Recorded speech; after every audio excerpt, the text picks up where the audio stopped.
इतनी छोटी सी ख्वाहिश दिल को छू लेगी। राजा शर्मा जी की ये कहानी आपको प्यार की उस ऊंचाई तक ले जाएगी जहां पहुंचने के बारे में शायद आपने कभी कल्पना भी न की। अपने दोस्तों के साथ भी शेयर कीजिएगा और लाइक तो जरूर कर दीजिएगा। धन्यवाद। मैंने उस शाम तुम्हारी याद में उसी पार्क में घूमते हुए जमीन पर गिरा एक सूखा पत्ता उठा लिया और फिर उसको ना जाने कितनी देर तक देखता रहा, सहलाता रहा, सुनता रहा, चुनता रहा।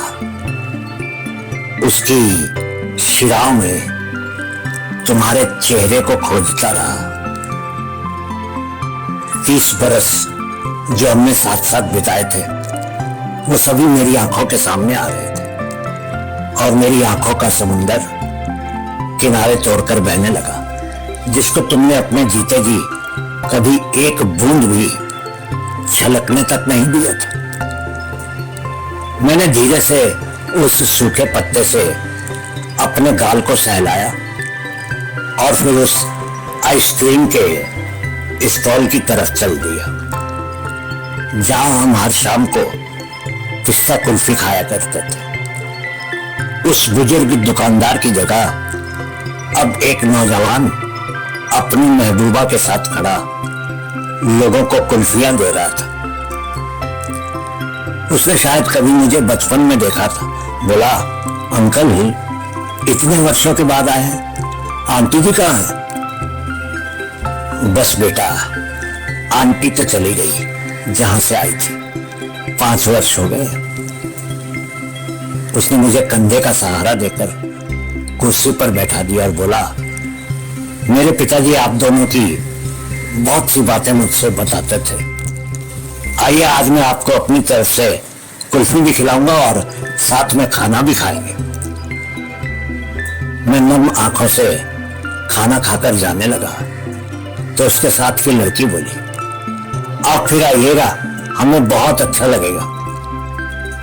मैं उठकर जाने लगा तो देखा कि उन दोनों की आंखें भी नम थी।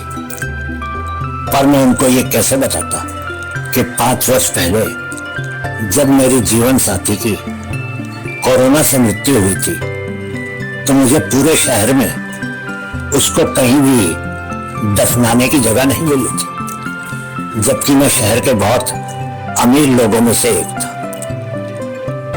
मैंने उसको उसकी आइसक्रीम के दुकान के पीछे के पीपल के वृक्ष के नीचे अंधेरे में दफना दिया था और कोई नहीं जानता था कि वो कहां थी।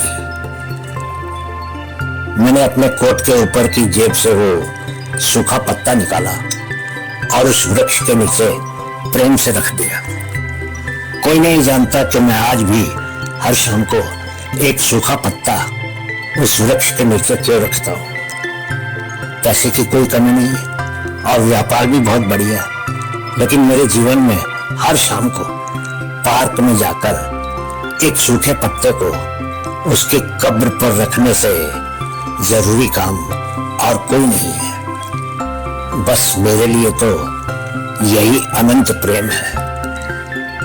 सिर्फ एक तमन्ना है कि मेरे जाने के बाद कोई और मेरी याद में एक सूखा पत्ता मेरी कब्र पर भी उसके जीवन के अंतिम दिन तक रखता रहे।